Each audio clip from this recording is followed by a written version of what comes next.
என்னோட ஓல்டு ஃப்ரிட்ஜை சேல் பண்ணிவிட்டு நான் புதுசாக சாம்சங்கில் 236 லிட்டர் கன்வெர்ட்டபிள் ரெஃப்ரிஜரேட்டர் வந்து வாங்கியிருந்தேன். அது வந்து சாம்சங் வெப்சைட்டில் தான் வந்து வாங்கியிருந்தேன். ஆனால் அதுக்கு முன்னாடி நான் நிறைய ஆஃப்லைன் ஸ்டோரில் வந்து ட்ரை பண்ணேன். சாம்சங் ஷோரூம் கூட போய் பார்த்தேன். ஸோ அங்கிட்ட எனக்கு சாம்சங் ஆப்பில் பார்த்தீங்கன்னா கார்டு ஆஃபர் வந்து இருந்தது.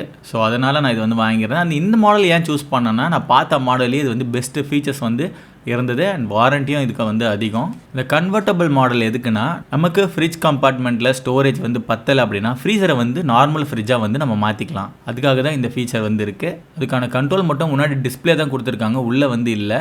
நான் ஷோரூமில் ஒரு வேளை நம்ம டிஸ்பிளே போயிடுச்சுன்னா நமக்கு அந்த ஃபீச்சர்ஸ் வந்து மாற்ற முடியாது இல்லையான்னு கேட்கும்பொழுது அவங்க சொன்னது இது போல் 8 வருஷமாக இந்த மாடல் வருது, இது வரையும் எதுவும் ஃபால்ட் வரல அப்படின்னு வந்து சொன்னாங்க. சரி ஓகே அப்படின்னு சொல்லி நான் விட்டுட்டேன். அண்ட் இதில் வந்து மூவபிள் ஐஸ் மேக்கர் வந்து கொடுத்துருக்காங்க. இதில் நம்ம ஐஸ் ஃப்ரீஸ் ஆனதுக்கப்புறம் இப்படி நம்ம திருவணும்னா கீழே வந்து ஐஸ் வந்து நமக்கு ஸ்டோர் ஆகியிருக்கும். இப்போ நிறைய டபுள் டோர் ஃப்ரிட்ஜில் இந்த மாடல் வந்து இருக்குது, பட் அது மூவபிளாக இருக்காது. இங்கே வந்து நமக்கு ஃபுல்லாக மூவபிளாக வந்து கொடுத்துருக்காங்க. மேபி இதில் நமக்கு ஸ்டோரேஜ் பற்றலாம், நம்ம இதை வந்து வெளியில் எடுத்து வச்சுக்கலாம். அண்ட் முக்கியமாக நீங்கள் நோட் பண்ண வேண்டிய விஷயம், இந்த மாடல் எடுக்க போகிறீங்கன்னா இதில் ஃப்ரீசரில் வந்து லைட் கிடையாது. ஸோ ஃப்ரிட்ஜில் மட்டும் தான் வந்து லைட் இருக்கும், அதை வந்து ஞாபகம் வச்சுக்கோங்க. அடுத்தது ஃப்ரிட்ஜில் பார்த்தீங்கன்னா இந்த எக் ட்ரே பார்த்தீங்கன்னா லார்ஜராக வந்து கொடுத்துருக்காங்க. இது எனக்கு கண்டிப்பாக தேவையான ஒரு விஷயம். அப்புறம் நம்ம ஃப்ரெஷ் கம்பார்ட்மெண்ட் வந்து இதில் இருக்காது. அதாவது நம்ம மில்க்கு பன்னீர்லாம் வைப்போம் இல்லையா, அதுக்குன்னு தனி கம்பார்ட்மெண்ட் கிடையாது. நான் அது டெமோவில் கேட்கும்போது அவங்க நீங்கள் வந்து ஃபஸ்ட்டு ட்ரேயில் வந்து வச்சுக்கலாம், சேம் அது அப்படி தான் ஆக்ட் ஆகும் அப்படின்ற மாதிரி சொன்னாங்க. எனக்கு அது ஒரு பெரிய விஷயமா இல்லை.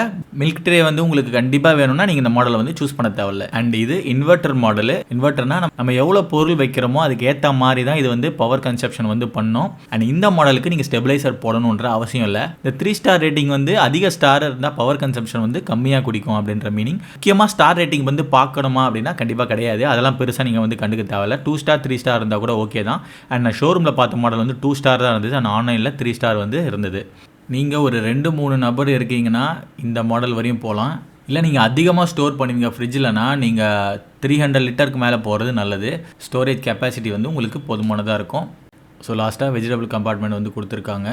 இந்த ஃப்ரிட்ஜில் பார்த்தீங்கன்னா சைடில் மேலெலாம் வந்து ஹீட் ஆகும், சைடில் ரொம்ப அதிகமாகவே ஹீட் ஆகும். காரணம் பேக்கில் ஹீட்டை வந்து வெளியேற்றுறதுக்கு கம்பியாக ஒரு மாடல் கொடுத்துருப்பாங்க பார்த்தீங்களா. இப்போ அதெல்லாம் வந்து மோஸ்ட்லி ஸ்டாப் பண்ணிட்டாங்க. ஸோ இப்போ வந்து டேரெக்டாக வந்து சைடில் தான் வந்து ஹீட் அது வந்து டிஸ்ட்ரிபியூட் பண்ணோம். ஸோ தட் உங்களுக்கு சைடில் வந்து ஹீட் இருக்கும். சைடில் கண்டிப்பாக நீங்கள் கேப் இருக்கணும், பின்னாடியும் வந்து கேப் விட்டுருக்கணும். மேலே திங்ஸ் வந்து வைக்கக்கூடாது, ஞாபகம் வச்சுக்கோங்க. இந்த மாதிரி லேட்டஸ்ட் மாடல் எல்லாத்துலையும் நீங்கள் இதெல்லாம் வந்து ஃபாலோ பண்ணணும். ஸோ ஃப்ரிட்ஜை பொறுத்த மட்டும் நம்ம எந்த அளவுக்கு மெயின்டைன் பண்ணுறோமோ ஸோ அந்த அளவுக்கு சூப்பராக வந்து உழைக்கும். நீங்கள் என்ன கெப்பாசிட்டியில் ஃப்ரிட்ஜ் வச்சிருக்கீங்கன்னு சொல்லி கமெண்ட் பண்ணுங்கள். அண்ட் இந்த மாடல் பற்றி டீட்டெயிலான ரிவ்யூ வேணுனாலும் கமெண்ட் பண்ணுங்கள். நான் டீட்டெயிலான வீடியோ போட ட்ரை பண்ணுறேன்.